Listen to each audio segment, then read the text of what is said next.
Banyak masyarakat Indonesia yang ingin mulai beternak domba, tapi mereka bingung harus mulai dari mana, langkahnya seperti apa, dan gimana caranya. Kita akan bongkar rahasia tips paling menarik, langkah-langkah praktis yang harus kalian ketahui dalam tata cara memulai ternak domba.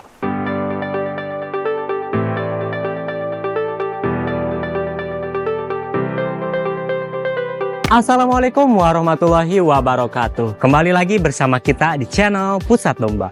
Channelnya sharing-sharing ilmu seputar peternakan, khususnya di domba yang ada di kanal Pusat Domba. Nah, bagaimana kabarnya sobat-sobat ternak semuanya? Mudah-mudahan makin dilancarkan rezekinya, makin sehat, dan tentunya selalu diberkahi. Ingat sobat-sobat ternak semuanya, sehat itu mahal ya. Jadi kalau kita tidak sehat, kita gak bakal tahu arti kenikmatan dalam kehidupan gitu ya. Nah, di video kali ini kita akan membahas seputar perdombaan ataupun tips memulai ternak domba. Karena banyak masyarakat Indonesia yang bertanya maupun mengeluh kepada kita terkait bagaimana sih tips dan trik untuk mulai beternak domba. Karena beternak domba ini emang sebagian besar dianggap sepele dan dianggap kurang menguntungkan. Padahal kalau mereka ketahui gitu cara ataupun awal dari mulai beternak domba, mereka jalani, dirintis dari kecil sampai besar, itu akan menghasilkan untung yang lebih besar dari biasanya gitu ya. Nah, sebelum dilanjut, jangan lupa like, komen, dan subscribe, dan nyalakan lonceng notifikasinya agar tidak ketinggalan info seputar peternakan, khususnya di domba, di kambing, ataupun di peternakan-peternakan lainnya yang ada di kandang pusat domba. Buat sobat-sobat ternak semuanya yang belum ketahui gitu ya tentang hal-hal praktis yang harus kalian ketahui tentang tips dalam trik dalam mulai beternak domba, itu kalau dari kita rangkumkan itu ada sekitar 6. Nah, ini hanya sebatas sharing aja ya. Ini bukan mau menggurui ataupun apa ataupun gimana gitu ya. Tapi kalau buat sobat-sobat ternak semuanya yang mau mengikuti langkah-langkah kita, itu juga silahkan. Nah, langkah yang pertama yaitu tentukan tujuan awal kalian beternak domba itu nantinya mau ke arah mana. Apakah nantinya mau breeding atau nantinya mau penggemukan. Nah, biasanya antara breeding atau penggemukan itu berbeda sobat-sobat ternak semuanya. Jadi kalau untuk breeding, nah kita bahas dulu dari breedingnya nih sobat-sobat ternak semuanya.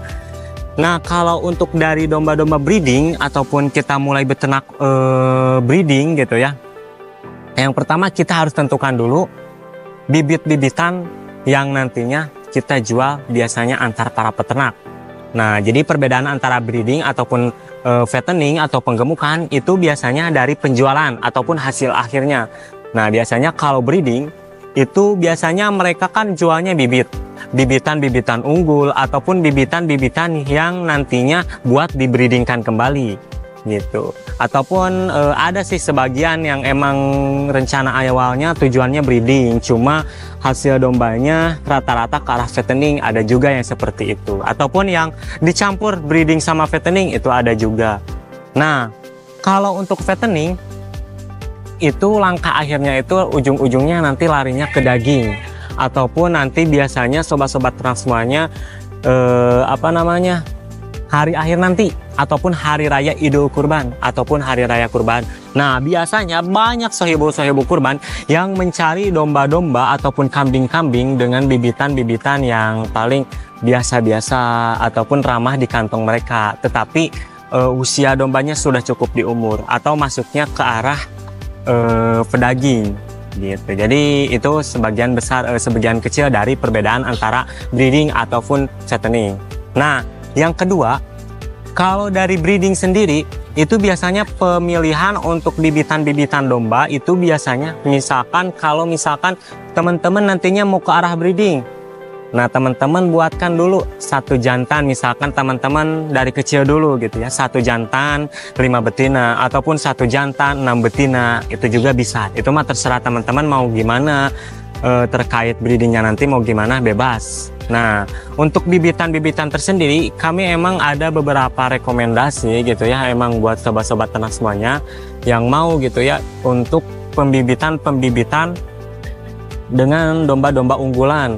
Nah, teman-teman coba nantinya satu pejantan 5 betina. Nah, si pejantannya ini kalau mau nantinya breeding atau genetiknya bagus, cobain pakai Dorper full blood, kemudian Texel full blood ataupun Suffolk full blood. Tapi kalau untuk Suffolk full blood dombanya cukup lama. Jadi mereka itu ada istilahnya masa aktif birahi, masa kawin gitu. Nah, kalau untuk Dorper sama Texel itu nggak ada kayak Suffolk. Jadi kalau Suffolk itu termasuk domba-domba yang langka gitu. Nah, kalau untuk betinanya teman-teman semuanya biasakah pakai gunakan domba-domba lokalan. Nah, jadi itu emang sebagian kalau emang domba-dombanya masuk ke kelas-kelas premium ataupun kelas-kelas yang dengan budgetnya itu hampir beberapa gitu. Tapi kalau misalkan buat teman-teman yang pengen ternak domba yang ekonomisan tapi enggak ekonomis banget gitu, kita menyarankan ngambilnya yang seri up aja untuk pejantannya. Biasanya kalau seri F itu ada dari seri F1, F2, F3, nah F3, F4 ataupun F5. Tapi kalau untuk F3 ke atas biasanya itu sangat ya terbilang langka gitu ya. Tapi terbilang ada juga gitu. Tapi kalau kita mah nyaranin yang seri F aja, F1 dulu sama betina lokalan misalkan.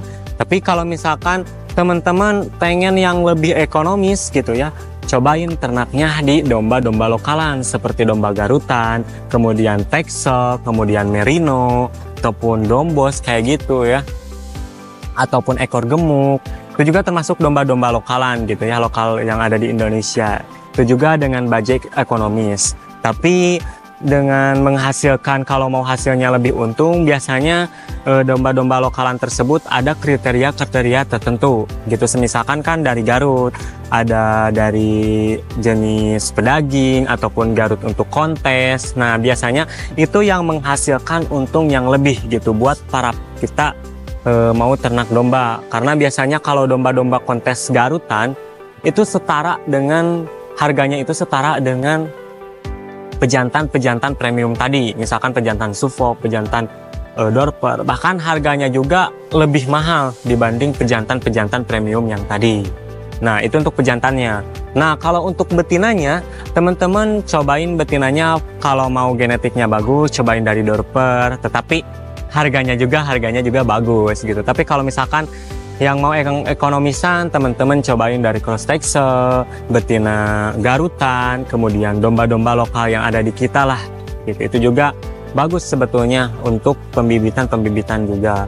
Nah, ini sebagian contoh yang emang kondisinya si dombanya itu hasil silangan antara pejantan full blood dengan betina-betina lokalan seperti kita. Nah, di sini ada sebagai sampel contoh.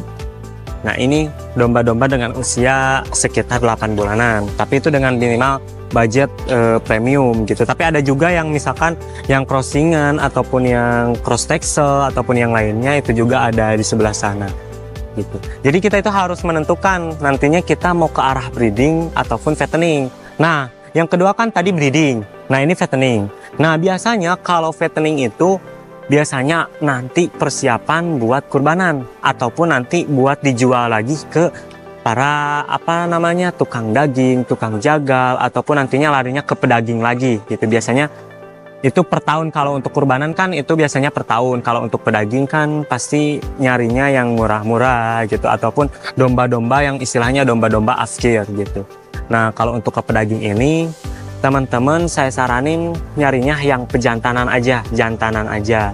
Nanti buat kalian gemukan di kandang teman-teman semuanya. Tapi untuk penjualan akhirnya itu biasanya 1 tahun sekali ataupun menjelang Hari Raya Idul Adha. Nah, jadi buat teman-teman juga yang emang nantinya arah ternaknya ingin ke fattening, teman-teman juga harus lihatlah istilahnya di daerah kalian itu nanti penjualan akhirnya itu seperti domba-domba apa. Misalkan daerah Jawa Baratan mereka kesenangannya domba apa. Kemudian kalau misalkan teman-teman pengen jualnya ke luar daerah ataupun ke daerah-daerah lain, itu harus dilihat terlebih dahulu di daerah-daerah lain itu dombanya sukanya seperti domba apa gitu. Misalkan kan daerah Jawa Timur, Jawa Tengah mereka rata-rata suka yang dugulan, kemudian yang Jawa Baratan mereka rata-rata suka yang tandukan. Ataupun dari daerah teman-teman ada yang berbeda, itu juga harus istilahnya kita harus visit terlebih dahulu, harus lihat terlebih dahulu lingkungan sekitar. Karena tujuan dari fattening ini nanti hasil akhirnya itu di penjualan domba. Misalkan kalau penjualannya lancar, insya Allah kita juga akan menghasilkan untung yang lancar ataupun untung yang lebih. Tapi kalau misalkan penjualannya kurang lancar, kita ya nantinya hanya stuck di situ-situ aja gitu, enggak naik ataupun enggak turun, tapi hanya stuck di situ aja. Jadi sebelum memulai ternak domba ataupun sebelum membeli domba untuk fattening gitu, kita juga harus lihat dulu apakah si penjualan akhir nantinya itu ke arahnya di mana gitu, ataupun yang keluar daerah ataupun di daerah teman-teman semuanya. Nah, yang kedua itu buat kandang yang efisien. Dimulai dari sikurasi kandang, kemudian ukuran kandang. Kita juga harus membedakan misalkan ukuran kandang untuk kandang koloni, kemudian ukuran kandang untuk kandang penggemukan, untuk kandang-kandang biasa seperti kandang rumah persalinan ataupun apa, itu harus dibedakan. Nah, yang paling utama dari pembuatan kandang ini yaitu dari sirkulasi udara. Buat teman-teman yang emang kondisinya pengen gitu ya mulai ternak domba, itu dari sirkulasi udaranya usahakan harus terbuka, harus dekat, misalkan banyak pepohonan, kemudian di alam terbuka gitu. Jangan di daerah-daerah yang padat pemukiman, karena amoniak ataupun kohe dombanya itu pasti akan mengganggu warga sekitar. Jadi usahakan di tengah kebun ataupun di perkebunan ataupun di mana asal sirkulasi udaranya itu bagus. Nah, itu yang pertama. Yang kedua dari ukuran kandang. Nah, biasanya untuk kandang koloni itu kita buatnya besar. Misalkan 3 meter kali 4 meter, kemudian 3 meter kali 2,5 meter ataupun gimana. Nah, itu buat kandang koloni. Biasanya buat teman-teman kalau emang mau gitu ya ternak domba sistemnya koloni seperti ini, kita lihat dulu untuk satu koloni itu teman-teman pengen dombanya berapa ekor. Misalkan pengen 15 ekor, kita ukur kapasitas untuk dombanya. Jangan sampai nanti ketika kandang sudah jadi diisi dengan dombanya ternyata kekecilan, ternyata kalau kebesaran sih gak apa-apa, tapi kalau kekecilan kan gimana gitu ya, kita harus rombak kandang lagi, harus tambah biaya lagi gitu. Nah, itu yang pertama untuk kandang koloni. Yang kedua dari kandang yang persalinan ataupun kandang seperti ini nih sobat-sobat transfernya. Jadi khusus emang kandang persalinan ini, rumah persalinan ini, kandang ataupun kandang penggemukan ini usahakan persekatannya itu satu domba. Karena apa? Karena ketika si dombanya bunting, ketika kita ingin panen gitu ya, dombanya bunting, nanti kita gak capek-capek gitu ya buat narik domba ataupun domba si anaknya yang mati ke injek induknya ataupun gimana. Jadi usahakan kandang itu yang sekatan seperti ini usahakan muat hanya satu domba aja, jangan sampai 2 domba dimasukkan di satu kandang. Itu nantinya ke si anak ataupun ke si indukan bakal sumpah. Yang ketiga dari sumber airnya. Usahakan sumber air itu 24 jam harus standby. Jangan sampai si dombanya kehausan, dehidrasi, dan ujung-ujungnya nantinya mati gitu ya. Karena sama, domba juga sama seperti kita makhluk hidup. Mereka juga butuh makan, butuh minum. Kalau misalkan mereka capek, mereka minum. Kalau misalkan mereka lapar, mereka makan gitu. Cuma ya paling domba sama seperti kita makhluk hidup. Cuma domba gak punya akal gitu. Nah, itu ketiga. Yang keempat, sirkulasi udara. Nah, usahakan sirkulasi udara ini terbuka. Istilahnya terbuka, ataupun si dombanya, kalau misalkan teman-teman gak mau dikeluarkan dombanya buat diangon ataupun dombanya buat diumbar, itu usahakan settingan kandangnya itu ada yang pakai kandang atap plastik, agar si mataharinya itu masuk ke si dombanya. Jadi si domba tetap kelihatan sehat, bugar, dan juga luis lah istilahnya kalau bahasa Sundanya itu. Nah, itu sebagian kecil dari kita pembuatan kandang ataupun sirkulasi udara dari kandang gitu. Nah, ini yang paling penting nih sobat-sobat trans semuanya. Kalau misalkan kita buat kandang, itu ketinggian antara lantai kandang ataupun bawah kandang untuk penampungan kohe, usahakan 0,5 meter ataupun 1 meter. Fungsinya untuk apa? Fungsinya ketika amoniak naik ataupun amoniak dari gas beracun seperti kohe domba itu nggak naik dengan cepat, tapi terangin-angin terlebih dahulu. Karena si domba juga kalau misalkan amoniak naik tercium oleh domba, lama-kelamaan mereka pasti akan stres dan ujung-ujungnya mereka akan mati. Yang ketiga, pilih bibitan yang unggul ataupun pilih bibitan yang bagus. Karena peternakan itu kalau dombanya bagus dimulai dari bibitan yang bagus ditunjang dengan pakan yang bagus juga. Nah, misalkan kalau kita mau pilih domba buat breeding ataupun buat fattening, sama aja pilihnya yang bagus atau genetiknya yang bagus. Kalau untuk pejantan itu misalkan dari double maskelnya kelihatan, kemudian dari panjang badannya, dari tinggi badannya, kemudian dari testisnya itu seimbang, nggak berat sebelah ataupun panjang sebelah gitu. Kalau kita istilahnya mau cari bibitan yang unggul. Nah, kemudian lihat data ADG per bulannya itu berapa. Misalkan di kandang ini per bulannya itu ditarget. Jadi setiap kandang itu ataupun setiap farm itu mempunyai target-target tersendiri. Misalkan dari farm kita target per bulannya itu 12 kilo. Nah, kalau misalkan lihat teman-teman semuanya apakah per bulannya itu sampai target ataupun tidak. Jadi kita kelihatan per bulannya itu kalau misalkan bibitannya bagus, dombanya itu kenaikan bobotnya itu cepat ataupun lebih efisien, lebih tepat gitu kalau misalkan itu bagus. Tapi kalau misalkan dombanya bibitannya kurang bagus gitu ya, itu kenaikan bobot per bulannya itu kurang, ataupun misalkan naik per bulan hanya 5 kilo, naik per bulan hanya naik 3 kilo ataupun 4 kilo. Karena biasanya ukuran cempe-cempe gitu ya, itu kenaikan bobot sebelum 6 bulan ataupun sebelum lepas sapi itu lebih cepat karena ditunjang dengan air susu si induknya. Nah, itu dari si cempe, mau pejantan mau betina. Untuk pejantannya juga sama. Nah, kalau untuk betina itu dilihat dari panjang badannya, kemudian tinggi badannya, double maskelnya, kemudian ambing susunya. Itu usahakan jangan yang berat sebelah ataupun jangan yang besar sebelah, karena itu juga kurang bagus gitu ya. Tapi usahakan yang ambing susunya itu simetris ataupun sama. Kalau untuk betina, kalau emang sobat-sobat ternak semuanya pengen cari yang aman gitu ya, usahakan sobat-sobat ternak semuanya pilih yang usia si dombanya laktasi 1 ataupun bukan darah. Karena apa? Karena ketika si dombanya udah laktasi 1, dia sudah produktivitasnya sudah terjamin. Anakannya apakah bagus ataupun enggak, tanyakan langsung ke peternak. Karena itu hak kita gitu ya. Kalau misalkan si anakan tersebut kurang bagus ataupun gimana gitu ya, pasti kan teman-teman semuanya punya kriteria tersendiri untuk pemilihan domba-dombanya. Jadi itu beberapa tips dari saya kalau emang pemilihan untuk domba-domba ataupun bibitan-bibitan unggulnya. Nah, yang keempat, pakan yang praktis. Tentunya apa sih gunanya pakan yang praktis ini ataupun bank pakannya? Nah, kita harus tahu perencanaan kita sebelum mulai beternak domba. Kita harus tanam bank pakannya dulu supaya nanti ketika kita kekurangan pakan, kita mempunyai pakan sendiri dan mempunyai olahan-olahan sendiri, seperti ya bank pakannya kita tanam sekitar 2 meter ataupun 3 meter ataupun 1 hektar ataupun gimana, itu bebas terserah teman-teman. Usahakan bank pakan itu harus ada.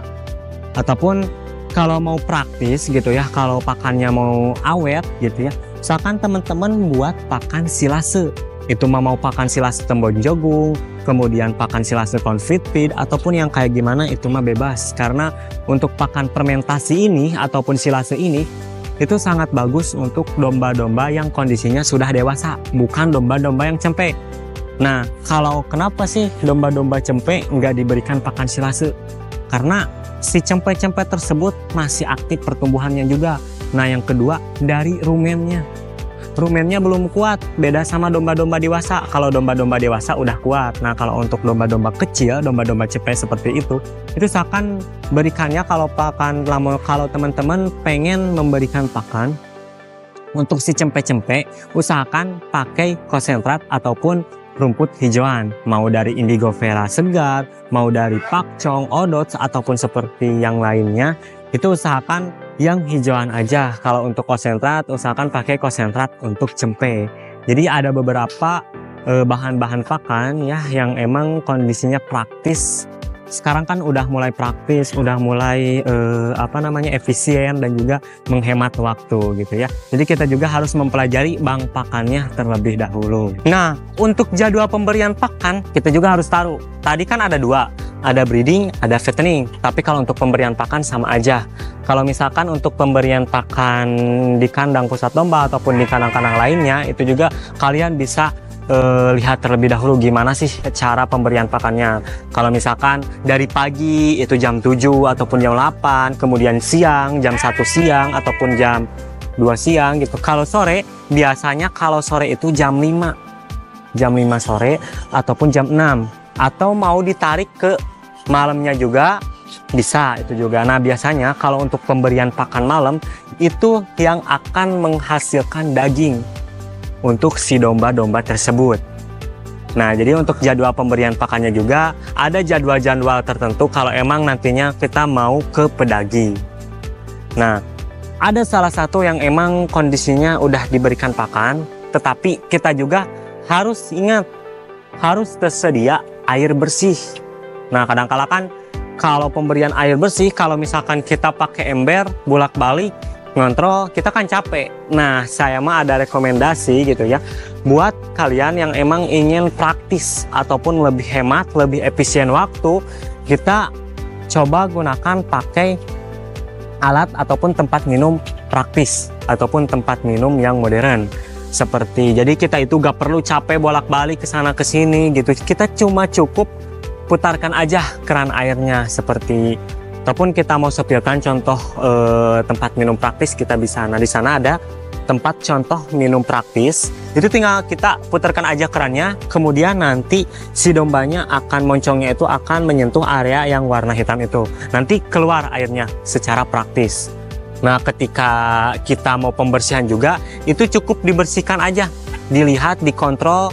Kalau misalkan udah kotor dibersihkan, udah kotor dibersihkan. Tapi insya Allah sih kalau untuk tempat minum praktis seperti itu, kita itu jarang untuk pembersihan, karena ya pasti dombanya juga ketika minum gitu ya, itu langsung airnya habis gitu. Cuma paling ada area-area seperti lumutan ataupun banyak tanaman-tanaman air. Nah, yang kelima ini yang paling penting buat sobat-sobat semuanya, yaitu cek kesehatan rutin untuk domba-dombanya.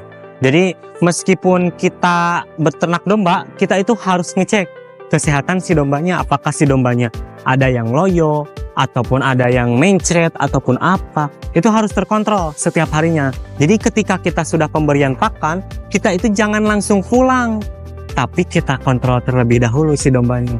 Lihat, mana sih dombanya yang makannya bagus, mana dombanya yang belum makannya bagus. Nah, kalau untuk domba yang belum makannya bagus, itu pisahkan. Kita analisa si domba tersebut apakah sakit, demam, mencret, atau gimana. Nah, langkah penanganan awal, kita pisahkan ke kandang sekatan ataupun ke kandang yang emang khusus untuk domba-domba sakit. Jadi kita pisahkan, kemudian kita lihat si domba tersebut, gejala penyakitnya itu apa. Nah, coba kita pakai ramuan tradisional dulu. Kalau misalkan pakai ramuan tradisional gak mempan, baru kita proses pakai obat-obatan kimia ataupun pakai kimia. Karena apa? Karena biasanya untuk menetralisir obat-obatan tersebut itu membutuhkan waktu sekitar 1 minggu ataupun 3 harian ke atas lah gitu. Jadi misalkan kita pakai ramuan-ramuan tradisional ataupun jamuan-jamuan tradisional gitu. Nah, kalau untuk cek kesehatan sendiri gitu ya, itu dilihat dari bulu si domba. Kalau misalkan si dombanya udah kotor, segeralah mandikan agar si dombanya itu tetap nyaman berada di kandang kita. Nah, yang kedua dari kuku dombanya. Usahakan kuku domba jangan sampai yang panjang-panjang. Jangan sampai panjang-panjang karena itu adalah sumber penyakit ataupun sumber kuman. Usahakan potong kuku setiap 1 bulan sekali, ataupun pantau kalau misalkan udah ada yang panjang kita potong, udah ada yang panjang kita potong kukunya gitu. Kemudian dari bulunya juga sama, kita mandikan. Kalau bisa sih mandikan setiap 2 kali sehari, ataupun tiga kali seminggu gitu ya. Ini yang paling terakhir, yaitu yang keenam, yang paling penting juga, yang mungkin diabaikan para peternak ataupun para pemula yang mulai beternak domba, yaitu dari pencatatan ataupun data recording. Nah, biasanya pencatatan ini mereka abaikan gitu. Jadi usahakan mulai sekarang mah mulai pencatatan, dimulai dari si biaya pakan kita catatkan, kemudian biaya pemasukan dan pengeluaran domba, kemudian biaya data per satu domba. Nah, jadi si domba-domba tersebut meskipun dombanya kita mempunyai 5 ekor, itu harus terdata. Si dombanya usia berapa, tanggal lahirnya berapa, indukan siapa, anaknya siapa. Jadi supaya kita tidak pusing nanti ketika kita mau mengkawinkan dombanya ataupun mau mengkolonikan dombanya, kita tidak pusing si domba tersebut mau dikolonikan dengan siapa ataupun dengan gimana gitu. Jadi untuk pencatatan ataupun data recording ini sangat penting bagi para peternak yang emang mau mulai beternak domba. Nah, kemudian pencatatan bukan hanya dari si dombanya aja, tapi dari kita pengeluaran, biaya pemasukan, kemudian pengeluaran domba. Jadi kita ketahuan bahwa kita itu beternak domba apakah untung ataupun tidak, ataupun hanya stuck di situ-situ saja.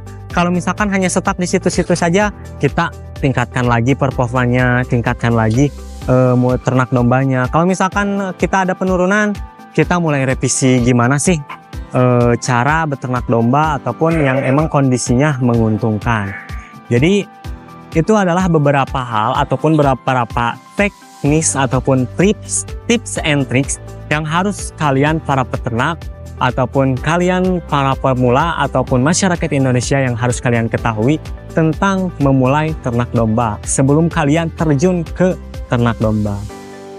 Kalau video ini bermanfaat buat kalian, silahkan like, komen, dan subscribe, dan nyalakan lonceng notifikasinya agar tidak ketinggalan info seputar peternakan, khususnya di domba yang ada di kandang pusat domba. Jadi buat sobat-sobat ternak semuanya yang posisinya mencari hewan-hewan ternak, mau dari yang lokalan, yang impor, pedaging, fattening, ataupun breeding, hubungi kita secepatnya.